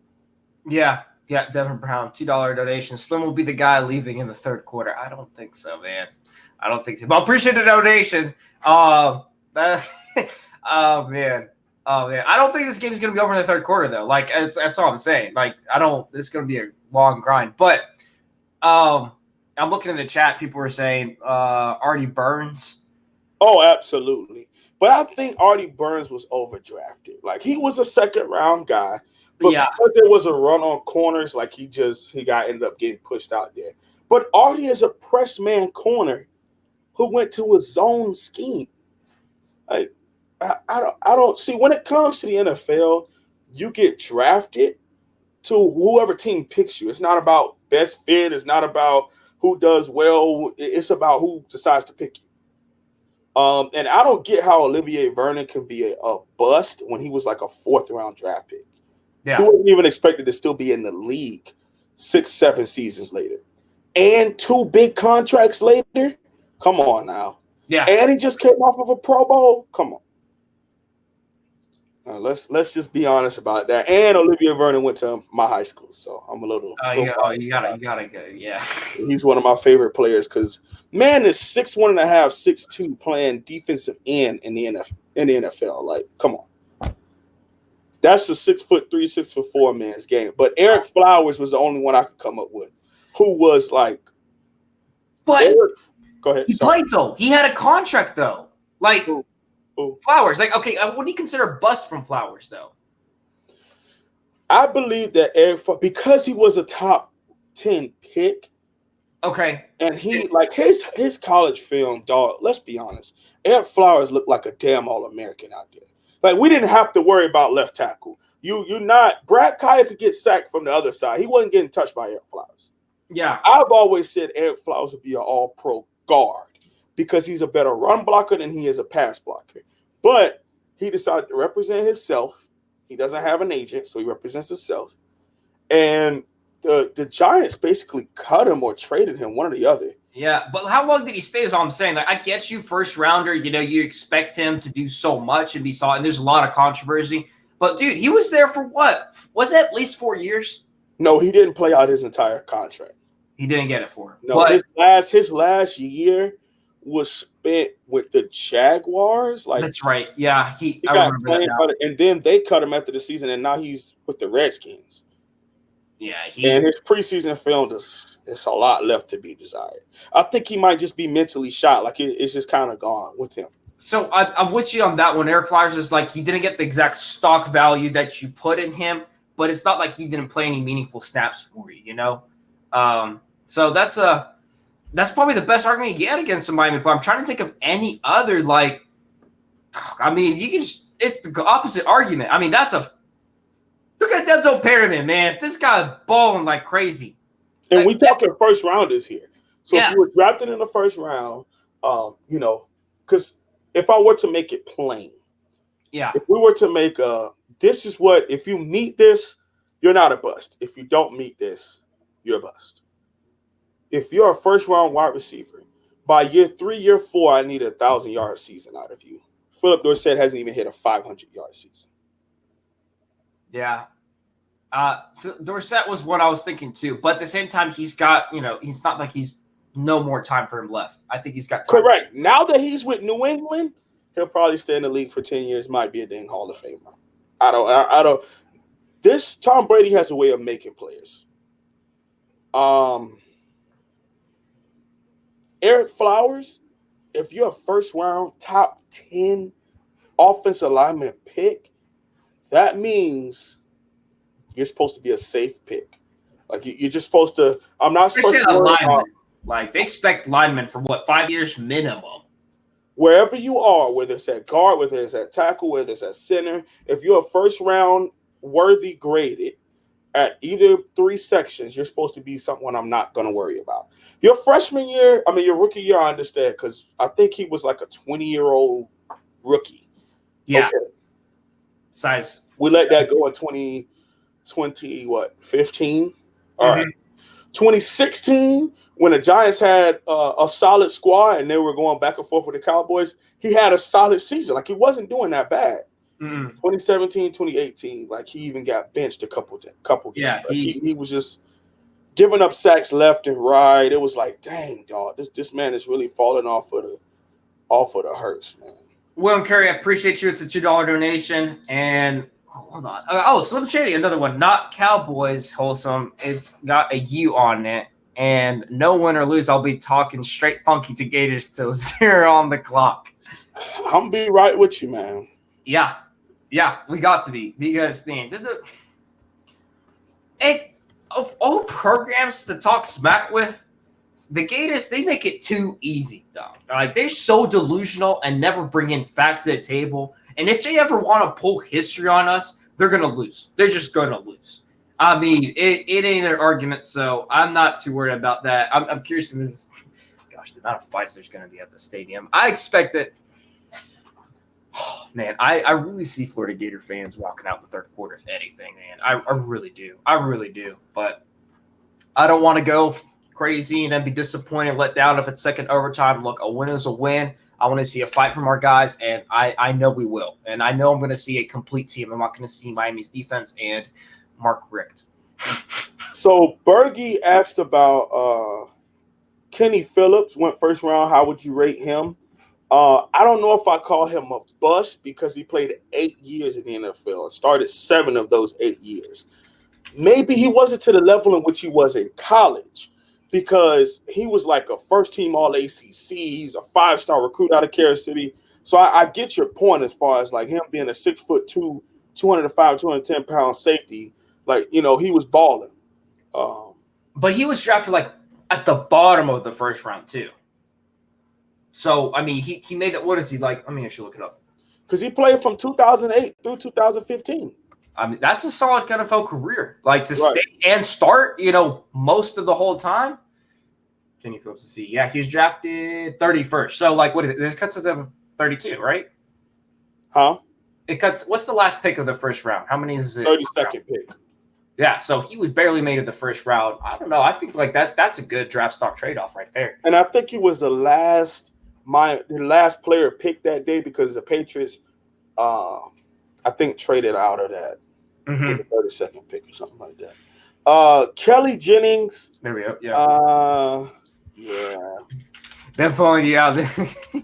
The game. But look, like for the most part, I mean, the guys that they took out right now, though, like, dude, Homer is going to be, I think, is a draft steal. Like, I think Travis Homer is going to be, his stock, what round was he in? 7th, 6th? Like 6th, 7th round, yeah. Yeah.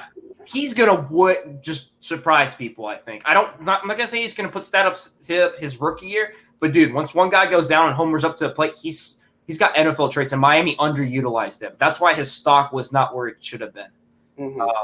And the same thing with our defensive guys. I know that some of them, they don't like their defensive, but oh my gosh, I'm not even going to touch on Jarrett Willis. I mean, y'all, undrafted, but that one's an anomaly. There was other things surrounding that one, so I can't even count it. But I'm just saying, these Miami guys, like Wholesome saying, you're going to get if you want a program, if you take any other program, it's not going to take you all day sitting around and trying to think of a guy that's 36 years old that, okay, he was a bust. Yeah, back in the day. You look at it and it's like, no, I just see NFL players. That NFLU is Miami's NFLU. We know. I mean, we're not even going to get into Tallahassee. Like, they have some of the biggest busts I have ever seen in my life. Like, this guy, what was the guy that there was wide receiver? He's listed at the greatest wide receiver, Rashard Green or something like that. Oh, yeah. This man isn't even in the league anymore. Like, come on. And that wide receiver to play for how many years? He's like, what, 4 years? Come on, man. And then you got like all these 4- and 5-star defensive linemen. Oh, gosh. Who go there and pick them every, like, I could see, okay, they always get like a highly 4-star defensive tackle. And their defensive line coach is one of the best defensive line coaches in the country. I will give them that. And he's a great recruiter and a good developer. But when these guys go to the NFL, they fall off. Like, what's the guy, number 44, who was doing all this yap? Oh, my God. Oh, the secondary for Jaguars, right? No, the defensive lineman. 44. He was an edge rusher for them. Good. Not E.J. Manuel. E.J. Manuel was trash, too. Christian Ponder was trash. He is. We all knew. Wilder did all that trash talk. F-U-M, F-the-U. That boy trash. Ain't playing. He was in the CFL. It was so bad. He lasted 2 weeks. 2 weeks on the NFL Bengals roster and was sent to the CFL. Absolute garbage. Okay, Slim Shady Canes. Derek Brooks is a great. Okay. Congratulations. DeMarcus Christmas went like 7th round. DeMarcus Walker. That's okay, Walker, yeah. Walker. I think he was like the number 1 defensive end or something like that in 2012, 2013. Goes there, has a solid career. Has anybody heard from him at Denver? And he's been in the NFL for 3 seasons. I'll wait. Let's see. He had. Where's he at? Broncos, right? Yep, the Broncos. Cleveland Broncos. Denver Broncos. Cleveland Broncos. Y'all let me know. One sack. Anybody has heard 2 sacks in his whole career. Come on now. And Anthony Chickalo, a 6th-round draft pick out of man. 4 sacks. Yeah. Averages like 1 or 2 a year. Come on now. At one point, according to Pro Football Focus, had one of the best run stop percentages at the end of like the 2017 season. Yeah. Yep. Tell them facts. I mean, all right. Now they say Centrell Henderson is one of Miami's biggest busts. Yes. I can say that because his freshman year was great. Like him when he was like that 6'8" tight offensive tackle, and everybody's like, "Yo, this dude is a beast." But guess what? This man was drafted 6th, 7th round, and he's still on an NFL roster. This is the type of stuff I'm trying to get y'all to understand. There's one thing to be a Miami Hurricanes homer and say all our players are first round worthy. All our players are the greatest in history, which a lot of them are at each and every position across the board. But when you look at the fact that these guys are still in the league and making plays, that's what throws me off. Yeah. And you think about it, that's a recruiting bust. Okay. Oh, he was undrafted. Excuse me. Thank you, Brandon Tooks. Thank you. Because I really thought he was undrafted, but I saw in here that he was drafted. Somebody said it in here. And he's in I think he's drafted in the 7th round, like barely picked up. I mean, late rounder and still put it in work. Like, what do you mean? What about Shayon Green? He's not playing in the league. Like, he's not a bust. I mean, the guy was basically a defensive tackle who lost a whole bunch of weight and played 3-4 outside linebacker. I don't get your point. Oh, you're saying 247 is saying he's a collegiate bust. His senior season was solid for us. His senior season, like when he started opposite of Eric Flowers in 2013, I think that was some of the best that he has. Did he ever live up to that 5-star standard? No. So I get your point. Yeah, if we want to talk about collegiate bust for Miami, we don't want to start that talk because we've had them, okay? And everybody's had them. And it's difficult. Absolutely. Because it's difficult to get a guy, and it's a different level and all of that. And there's just a graveyard of 5 stars that were just amazing and did nothing in their college career. Oh, my God. I forgot about Ermin Lane, who was on Twitter talking all this trash before every UM game, never scored against us. Probably had like 2 or 3 career receptions against us. Switched to safety and still got kablurred. Oh, my God. I hate Ermin Lane. He's one of those guys that he's from Miami, and he didn't like the way that Miami treated him in recruiting. So he went to a rival school, felt like he going to show us and never showed us. And then he's like on Twitter, "Oh, I love Florida State," or whatever. They didn't even promote this man. He goes undrafted, don't even get invited to a camp. Like, come on. Shoot, for all we know, he probably out there washing cars with Tracy Howard in Kansas City. 5-star bus washing cars. Green balled against UF. Yeah, he did.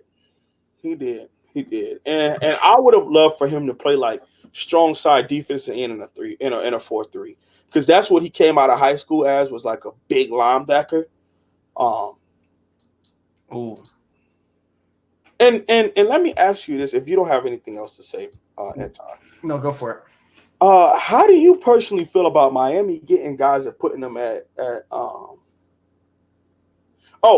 putting guys at different positions and then they're not really working out? Like when I really sit and think about Mike Smith and how great he was at the West, and to have him come play middle linebacker at UM, he was a high effort guy, but he was an edge rusher, man. Like he was a great edge rusher. And the same thing is happening with Sam Brooks right now under the same coaching staff. Yeah. Where do you see this going? I think it's a scholarship player, and you've got so many people on there and so many spots you could put on the field that they're just kind of like, look, you're on scholarship. Let's just switch you out there. So with Sam Brooks, there and what they're doing, I think it's that.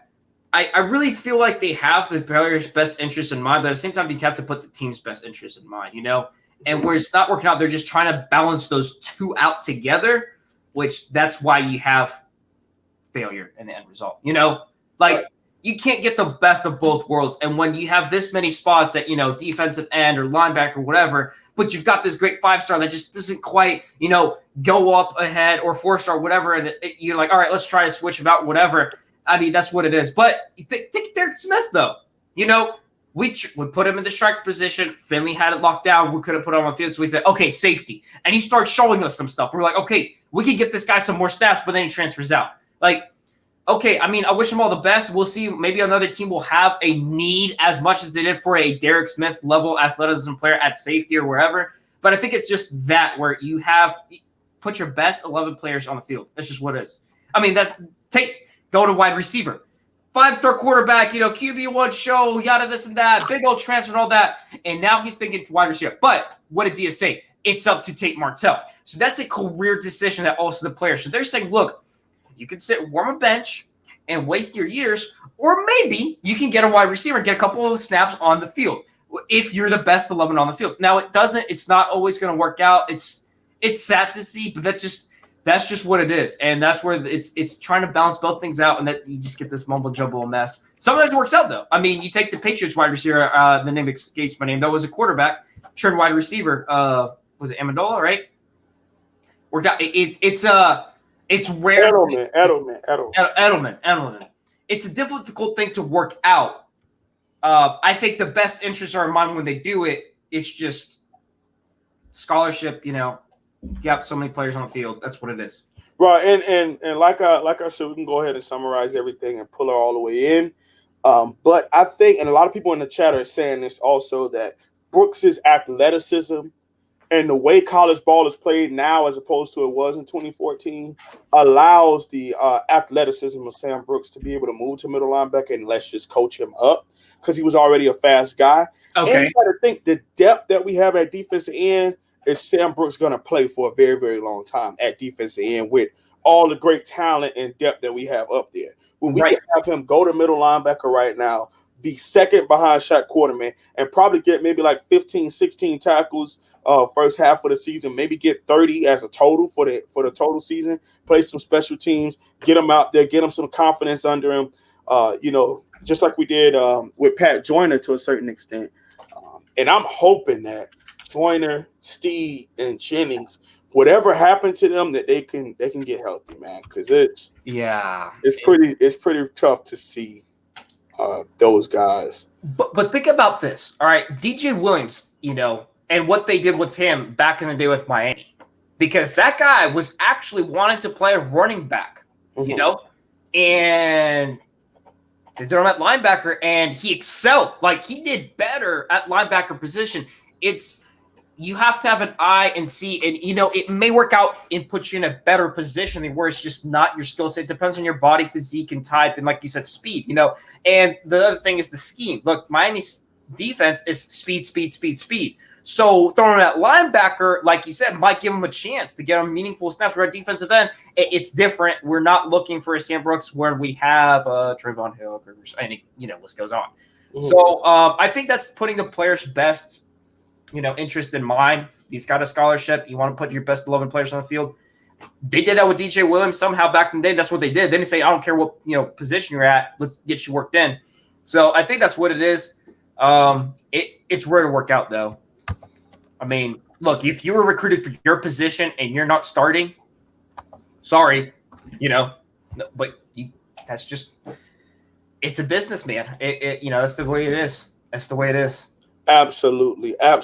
Well, I had a lot of stuff going on today, guys, and I'm sorry I wasn't able to catch probably like the first hour of the show, but we were able to get at least the second half of the hour with the host one on here. And we got 135 people in the chat, and I'm not going to say that that's because I came on, I'm not going to say that, but it's always a great thing to have you guys here. Week in and week out. It's something that we've been doing for how many months now? 2? This is episode 13 now. Yeah. So we hit 12. That's 3. Almost 3 months. I know we had more than an episode on some weeks, but yeah. Yeah, it's been a good one, man. And it started out shaky, but you guys slowly start to file in, and now you guys have shown that you appreciate us. For a fact, like, you look for New School Cadence every Tuesday. If not, there's the hour that we usually did this at, it was a little alteration, but you guys still showed up. And that means the world to us, man. We truly, truly, truly do appreciate it.